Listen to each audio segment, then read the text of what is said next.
Hello, hello, hello, hello, ẹ̀yin èèyàn mi. Ó mà gàgà ń tú àógà ógà ógà. Àṣé kábíyèsí wa máa ń jowú tó yìí. Ah, kábíyèsí Ọ̀jájátù Ọ̀ọ̀nìrìṣà. Hey, ẹ̀ẹ́dẹ̀ rọra, ẹ rọra, ẹ ṣe mẹ́lọ́mẹ́lọ́ o, ẹ ṣe dẹ́dẹ́ o. Eléyìí lágbára pọ̀ jù o. Kí ló dé lè tó yìí? Kábíyèsí. Ìgbà tí ìyàwó yín lọ fún conference, ṣé bó sọ dágbére pé òun lọ sí conference? Jẹ́ kó tiẹ̀ tí wọ́n ti bẹ̀rẹ̀ program. Ẹ ti ní kó padà sílé kíákíákíá. Nítorí pé simply because kò wọ wedding ring yín. Pé so ó fẹ́ kó bí ọkùnrin mi máa wò lójú lọ́hùn.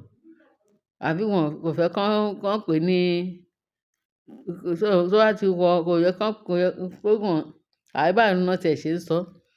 Pé títorí pé kò sí ring lọ́wọ́ ẹ̀, so kò wá ń ṣe married woman mọ́. Kò dá bẹ́ẹ̀ kábíyèsí. Ní nǹkan tá gbọ́ ni o, and allegedly ni o. Wọ́n ní torí pé Naomi ò wọ wedding ring. Torí ẹ̀ lẹ ṣe ní conference tó lọ yẹn kò gbọdọ̀ ṣe, ó gbọdọ̀ padà sílé. Wọ́n á ní ìtumọ̀ eléyìí. Ìtumọ̀ eléyìí wọ́n dẹ̀ sọ pé Naomi fẹ́ sun tojú ẹ̀ kúrò. Ó fẹ́ sun ẹ̀jẹ̀ pé báwo ni èèyàn ṣe máa kúrò lódindi Nàìjíríà lọ́hùn ó dé Morocco. Ibẹ̀ náà ti fẹ́ ṣe program. Ẹ ní kó padà sílé nítorí pé kò sí wedding ring ní ọwọ́ ẹ̀. Ṣé ẹ tiẹ̀ wá trust ìyàwó yín mọ́ ni àbí kí ni ìtumọ̀ eléyìí? Ẹ jọ̀ọ́ ẹ jẹ́ kó kúkú ṣe program ẹ̀. Ṣé ẹ trust Naomi ni àbí Naomi kọ̀? Kò gbọdọ̀ ṣe, kò tiẹ̀ gbọdọ̀. Ẹ wá ní bóyá àwọn kan wà. Ṣé bó tiẹ̀ jẹ́ boyfriend ẹ̀ ló tiẹ̀ wà lọ́hùn. Ṣé kò sí boyfriend yẹn bẹ́ẹ̀? Kó tó yarí pé ẹ̀yin ni ọkọ òun. Kó tó yarí pé òun ò. Tí Naomi bá fẹ́ jẹ́ oníṣe láti jọ́ yìí, mo sọ fún wa pé Naomi á ti bímọ 2 sí 3, á ti marry, á ti jókòó gbẹ̀dẹ̀mú bẹ́ẹ̀ tí no. Ó dúró de, ẹ̀yin ló ń dúró de. Pé since tẹ́ ẹ tí fún òun láyè láti lọ marry. Dẹ̀ sign òun up. Àbí kẹ́ sign ẹ̀ off for where sign ẹ̀ off pé kó lọ marry. Ṣé ẹ̀yin ò trust ìyàwó yín mọ́? Mo mọ̀ pé Naomi òun ni the last person tó lè sọ pé ọkùnrin mi wà níta kó òun fẹ́ lọ wojú ẹ̀. Ọlọ́run ò fẹ́ bẹ́ẹ̀ o.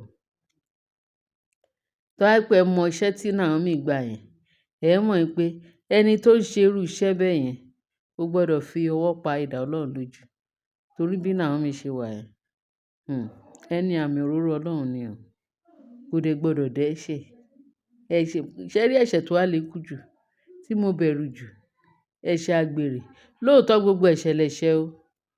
Gbogbo ẹ̀ṣẹ̀ òun lẹ̀ṣẹ̀. Ṣé rí ẹ̀ṣẹ̀ àgbèrè yẹn?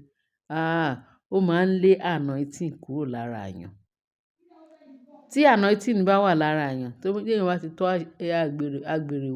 ẹ̀ṣẹ̀ àgbèrè tó ti tọ́ wò báyìí, wọ́n ló máa sálọ pátápátá. Ẹ̀ṣẹ̀ àgbèrè. Ó burú jáì. Ikú ni kì í ṣàrùn. Kábíyèsí. Anointing wà lára Naomi. Naomi tẹ́ ń rí yẹn kì í ṣe obìnrin lásán, kì í dẹ̀ ṣe èèyàn lásán. Ẹ̀mí Ọlọ́run gbénú ẹ̀ lóní rẹpẹtẹ. Kò dẹ̀ fọkùnrin bá ayé ara ẹ̀ jẹ́. Láyé torí ó mọ goal òun. Ó mọ achievement tóun achieve lọ́dọ̀ Ọlọ́run. Ó mọ irú agbára tó Ọlọ́run fi fún òun. Pé àníṣe tó bá ti lọ dán nǹkan tó jẹ́ ẹ̀ṣẹ̀ wò, ìyẹn ni ò bọ́ sí. Bẹ́ẹ̀ Naomi ń sá fún irú ẹ̀ṣẹ̀ bẹ́ẹ̀ yẹn. Ṣé ẹ feel pé Naomi ò lè rí ọkùnrin níta ni? Àbí ṣé ẹ feel pé Naomi kò lè easy fún Naomi láti sọ pé jẹ́ kí n lọ bá ọkùnrin mi àbí kí n tí ẹ lóyún àbí kí n tí ẹ ṣe kíni? Ọmọ yẹn láíláí is a woman of God to the core. A mọ àwọn ìránṣẹ́ Ọlọ́run. A dẹ̀ mọ àwọn ìránṣẹ́ Ọlọ́run. Àwọn ìránṣẹ́ Ọlọ́run tòótọ́ tí Jésù, tó Ọlọ́run ọba, tí wọ́n anoint, látòde ọ̀run wá. Òun ni Naomi. Obìnrin bí ọkùnrin. Anointing ń flow lára ẹ̀. Ní lemọ́lemọ́, ní pẹrẹwu. Òun náà mọ̀ pé òun lè láíláí, òun lè try ẹ̀. Ó ń lọ sí conference. Ẹ̀rí ẹ̀ jẹ́ kó ṣe conference ẹ̀ kò lọ. Tí ẹ gbọ́ náà kábíyèsí. Ṣèbí a gbọ́ pé Naomi wà nínú yín. Ṣèbí ẹ̀yin lẹ ní ọmọ tó wà nínú Naomi. Can you imagine? Bóyá eré tẹ̀ ń ṣe náà. Mo rò mọ̀ pé ṣe lẹ̀ ń ṣe eré, mo mọ̀ pé ṣe lẹ̀ ń jẹ́wọ́. But ìṣètí tẹ́ bá kúkú jẹ́ kí Naomi parí program yẹn. Kò lè tó yìí. Kò tí ẹ lè tó yìí pé bóyá ọkùnrin mi máa approach ẹ̀ àbí kíní kan torí ẹ̀ ló ṣe bọ́ wedding ring. Wọ́n dẹ̀ sọ wípé wedding ring yẹn bóyá ó gbàgbé ẹ̀ ni o, I don't know how come about it. But nevertheless, ring ò sí ring, ìyẹn ò ní pé kóbìnrin má ṣàgbèrè. Àwọn obìnrin mi o, obìnrin tí èèyàn ò trust, obìnrin tó jẹ́ pé àwọn alágbèrè ni. Ṣé ring yẹn ní kí èèyàn má dẹ́ṣẹ̀ ni? Ẹni tó bá fẹ́ dẹ́ṣẹ̀, ó máa dà.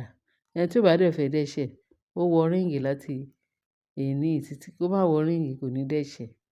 Because ọkàn ni àgbèrè wà.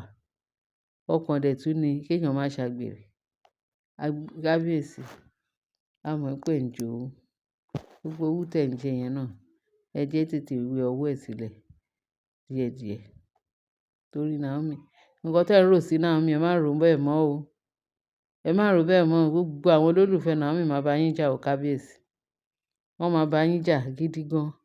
Ẹ dẹ̀ má yẹ kí Queen Naomi, ẹ má offend ẹ̀. Torí a mọ àwọn ọmọ rínrìn, àwọn sérékodé, àwọn tó jẹ́ pé wọ́n ti múlẹ̀ nínú àgbèrè. Wọ́n wà láàfin, wọ́n ń ṣàgbèrè, a forúkọ bò wọ́n mọ́lẹ̀. A forúkọ bò wọ́n láṣìírí òjè.